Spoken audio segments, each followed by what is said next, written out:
Warning, the video you're about to watch contains mathematics at the level of differential calculus, also known as Calc 1. All material has an assumed prerequisite of pre-calculus and a full semester course in trigonometry.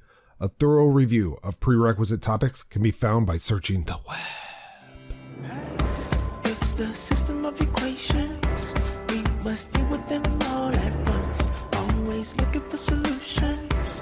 Positive outlook overcome. Hello, my name is Roy Simpson, professor of mathematics at Cosumnes River College in Sacramento, California.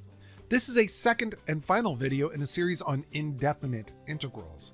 And all we're going to do in this video is just evaluate a bunch of indefinite integrals, because you should have just been introduced to the concept that the indefinite integral of a function is actually just a shorthand for the antiderivative of the function. Remember, antiderivatives have that plus c as the constant there. And we call that constant, I didn't say it in the last video, or I did, but I didn't write it down. We call that constant the constant of integration. Now, your instructor might be a lot different than all the instructors that I am around, all the professors that I work with. We are hardcore fans of that constant of integration. You should not forget that constant of integration. There are some professors that don't really care about it, but theoretically, that constant of integration is very, very important, because there are actually an infinite number of antiderivatives for little f of x there. And so when you evaluate an indefinite integral, you have to represent that family of antiderivatives, and that family of antiderivatives is a base antiderivative and then a bunch of shifted versions of it via that plus c. All right, let's just go into this then, because for the most part, students find this stuff not too terrible. We're going to use properties very carefully here at first, and then I'm going to speed up.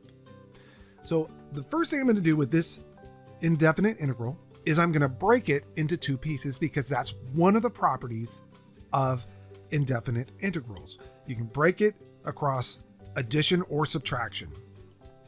So this would be the integral of 2 cosecant squared dt, or cosecant squared of t dt, and then minus the integral of 4 e to the t dt. So that's using one of the properties.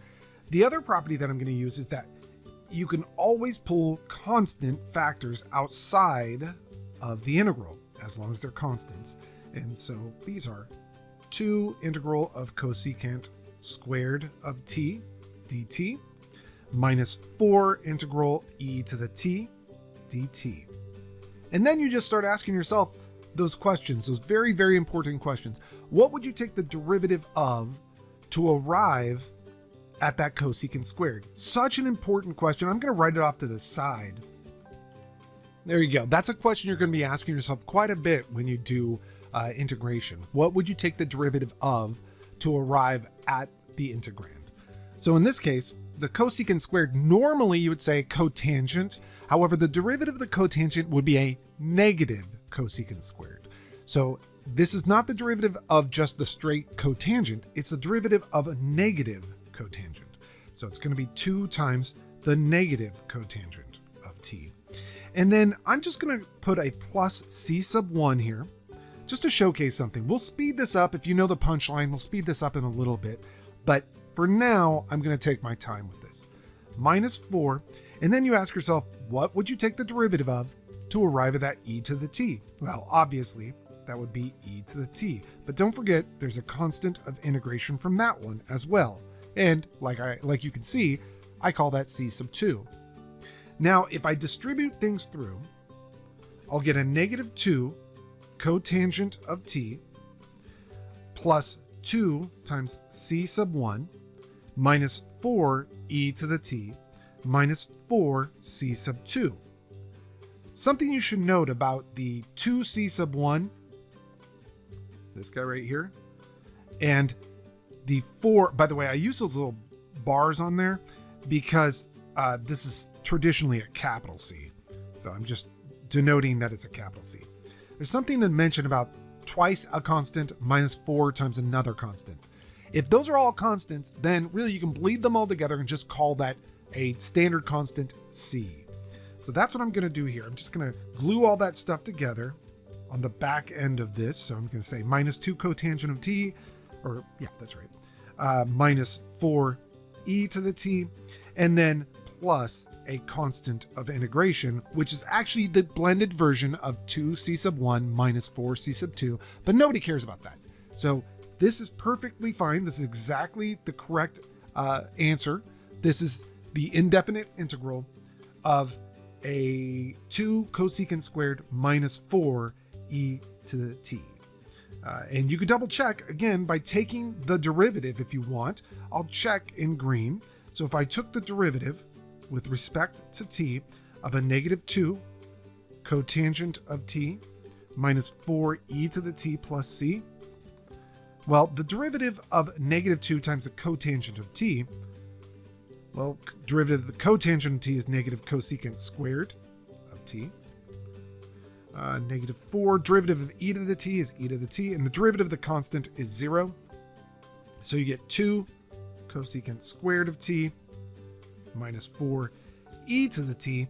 And if you take a look at your original integrand right up here, that is 2 cosecant squared of t minus 4 e to the t, which is exactly what the derivative is of our answer. So our answer is correct. To be very honest with you, I do not go through and check my answers that often unless I really feel as though I might have made a mistake. If that's the case, if I'm shaky on my answer, I'll quickly just take the derivative to double check, especially if things get really ugly. But anyhow, and I should also say, the blue ink here, I also rarely write out all my constants like that. I just know that the indefinite integral will pop out a constant of integration c. So that's what I'm going to, from this point forward, do, is I'm going to hold off on writing that constant of integration until I'm done. All right, let's see what our next example is. Now, this is a great example because it demonstrates a lot of what you need to be aware of as you move into Calc 2. You should look at your integrand here and ask yourself, do you know what you took the derivative of to arrive at that? The way this looks right now, it's a bit of a mess. So I wouldn't blame you for saying, you know what, I'm going to go ahead and distribute that 2 through. So I get 2 plus 2 tangent squared of alpha d alpha. And technically you could break that apart. I wouldn't blame you for doing that either. However, a little foresight helps out. If you take a look at this, you could totally break that apart. It's absolutely true. You get the integral of 2, which I can integrate. I know the antiderivative of 2, it's 2x. But I don't know the antiderivative of tangent squared. You don't know what you're going to take the derivative of to arrive at tangent squared. By the way, just as a piece of warning to you, the antiderivative or the indefinite integral of tangent squared of alpha d alpha is not tangent cubed of alpha over 3. That trick of adding a power and dividing by the new power only works if you are working with just a variable, right? So if this is x to the nth, the indefinite integral of x to the n, that is actually, in fact, I should write that in green. That is actually equal to, let me write the equal sign a little bit better, x to the n plus 1 over n plus 1, as long as n's not negative 1. And notice the difference between these two statements. The top statement is not just alpha to a power. It's a function of alpha to a power. And that's why we cannot just add 1 to the power and divide by the new power.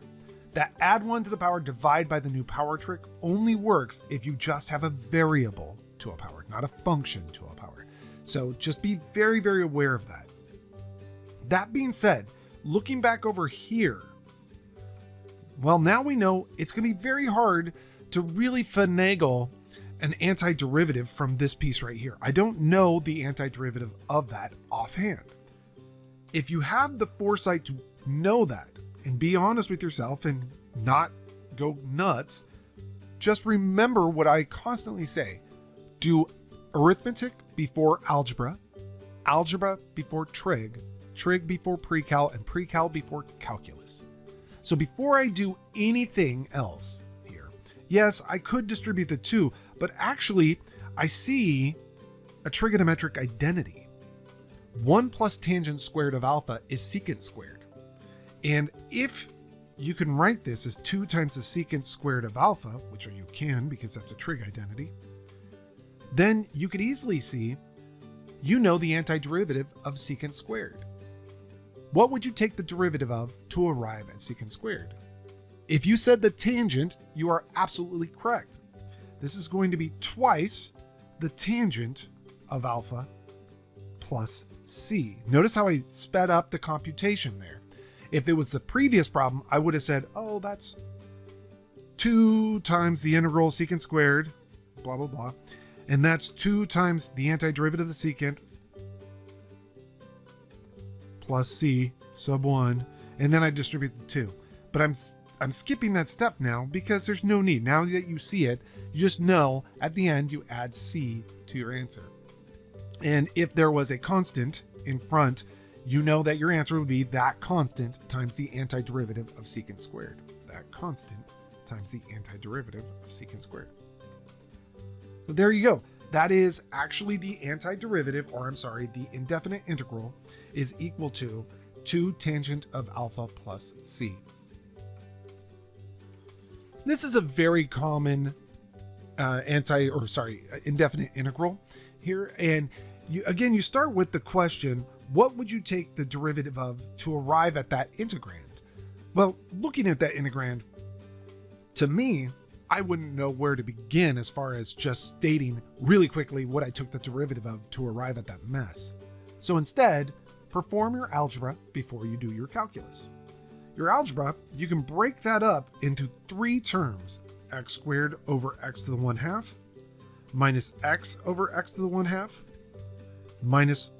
plus 1 over x to the 1/2. Obviously, you don't want to integrate that stuff because it could be simplified even further. So let's go ahead and do that. That'll be the integral of x to the 3/2 minus x to the 1/2 plus x to the negative 1/2 dx. And now I'll just go through and write all the antiderivatives of each of those terms. First one, the antiderivative, x to the 5/2, you add 1 to the power, and you're going to multiply by the reciprocal of that new power.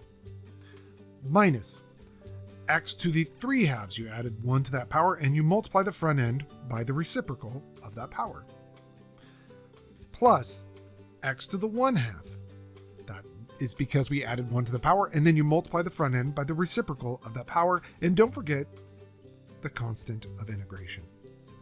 That is the antiderivative, or I'm sorry, the indefinite integral, they're the same thing, of the fraction that you see up here. That is the value of that indefinite integral. So again, you start seeing that these actually get, I don't want to say easier because that might be bad to say, right? Most professors, we should not say, oh, well, that's easy. But in reality, of all the skills you're doing throughout calculus, this is one of the lowest level skills, and yet it's the gateway into Calc 2. What about this guy right here? The integral of x cubed minus 1 over x minus 1 dx. You don't know the antiderivative offhand, so you're going to have to perform some algebra. Luckily, the algebra we know is to either do synthetic division, long division, or factoring. Your choice, I don't really care. I'm going to just do factoring in that numerator. So that numerator factors to be x minus 1, because the difference of cubes, times x squared plus x plus 1, and that's all over x minus 1 dx. So again, algebra before everything else, technically arithmetic before that. And so you can see the x minus 1s cancel beautifully, and you have the integral of x squared plus x plus 1. And we know the antiderivative of x squared is x cubed over 3. The antiderivative of x is x squared over 2. And the antiderivative of 1 is x. And don't forget, there's a constant of integration that needs to be stated. So notice how quickly these go. And I'm not throwing softballs here. I'm just really doing stuff that doesn't involve what we're going to use in the next video series, which is a substitution rule. So these are all the basic integrals. You just have to be willing to do algebra this entire time throughout calculus. That's a theme. Do algebra or arithmetic before calculus. Now, at the end of this video here, I just want to make sure you understand the difference between a definite and an indefinite integral. So what is the difference between the integral from 0 to 2 of x cubed dx and the indefinite integral of x cubed dx? Let me write that properly. If this was an exam, you should not say one's definite and one's indefinite. Be more specific than that. In the specifics here, you know from the fundamental theorem of calculus part 2 that this returns the antiderivative of x cubed, which is x to the 4th over 4, evaluated at the upper limit, then minus the evaluation at the lower limit. So when you do this, you get 2 to the 4th, which is 16 over 4, minus 0 to the 4th over 4, and that's just going to be 4. Versus the indefinite integral, which is just the antiderivative, x to the 4th over 4 plus some constant c. So just looking at how they work out, the difference between the two is that one is actually just a finite number, a constant. So this first one, the definite integral, is a constant. It returns a constant, a value, a number that you've been looking for, an area underneath a curve or something like that. Versus the indefinite integral, that returns a function. Not only a function, but actually a family of functions. So a family of functions. And when I say a family, the word family in mathematics means that you have an unknown parameter involved. And so if c were 0, that's one possibility of a solution to this, or an antiderivative. If c were a half, that's another. If c were 1, that's another. If c were pi, that's another. So you have an infinite number of solutions to this, and that infinite number of solutions is what we call a family of solutions. And this one right here, this is usually something that I throw onto an exam for my students because I want them to really truthfully understand the fundamental theorem of calculus part 1 versus all this other information we're going through. So let's go ahead and think our way back to the fundamental theorem of calculus part 1. Just recall that it told us the derivative with respect to x of the integral from a to x of f of t dt was going to be f of x. Right? That's the fundamental theorem of calculus part 1. I have a heavily modified version of that, but in this case, this is the only one we need for this specific set of problems. So let's go ahead and evaluate each of these. Here is the derivative with respect to x of the integral from 1 to x of t dt. Well, by the fundamental theorem of calculus part 1, this should equal x. That's all it equals, is x. Not x plus c, nothing like that, just x. Let's take a look at the next one. The derivative of the indefinite integral x squared, x dx. Well, that's the same thing as the derivative with respect to x of, let's go ahead and follow the order of operations here. What is the antiderivative of x? Well, that's x squared over 2 plus c. We're going to take the derivative of that. Okay, let's go ahead and do that. That'll be 2x over 2 and then plus 0. Or in other words, x. Huh. Very, very interesting, right? So take a look at this. The derivative of the definite integral from 1 to x of t dt is x. The derivative of the indefinite integral of x dx with respect to x is also going to be x. What about the derivative of the definite integral going from not 1 to x, but just 1 to 2 of x dx? That's going to be 0. And here's why. A couple reasons. One, we've just said in the previous page that this is going to be a constant, and the derivative of a constant is always 0. Or you could evaluate this. You could say, well, that's the derivative with respect to x of, let's see, the integral from 1 to 2 of x dx is going to be x squared over 2 evaluated from 1 to 2. So let me go ahead and do that evaluation. Right, derivative with respect to x of, plug in 2, so that's 4 halves, minus plug in 1, that's 1 half. But you know that's a constant. Derivative of constant is 0. So you could have escaped all of that work and just said, listen, a definite integral from a constant lower limit to a constant upper limit, that is going to just be a constant.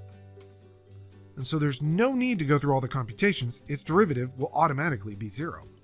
That is an incredibly important difference between the indefinite integral and the definite integral with finite, like constant limits, is that the derivative of this guy right here, the derivative of a definite integral with constant limits is always going to be 0.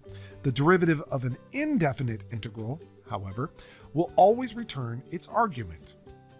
And then the derivative of a definite integral where one or both of the limits is a variable, well, that's going to use the fundamental theorem of calculus. So anyhow, that's a good reminder of all that stuff. Now, if you're thinking to yourself, well, this seems too easy, maybe it doesn't too. Maybe you're like, this is just way tough. But if you think that this is way too easy or it seems kind of light, this topic by itself generally is. However, we're about to knock down the door of substitution rule, which is the final topic in most Calc 1 courses. And that topic is so awesome. You can't escape it in Calc 2. So it's super important that you get awesomely good with the substitution rule, because when you walk into Calc 2, surprise, surprise, there's zero review. You just start. And it's assumed that you remember how to do all this stuff that you're learning now. So you want to practice this. It only takes like 10 minutes a day just to practice some of this stuff over a break or something like that. So just be aware. All right, that does it for this video. It's the system of equations. We must deal with them all at once. Always looking for solutions. Positive outlook overcomes obstacles getting in our way, cause affects more than we can sometimes see. Things for what they are and work together until you feel at peace. Just listen close, don't talk too much that isn't kosher. You may really hurt inside. It doesn't justify you to speak too loud and cry.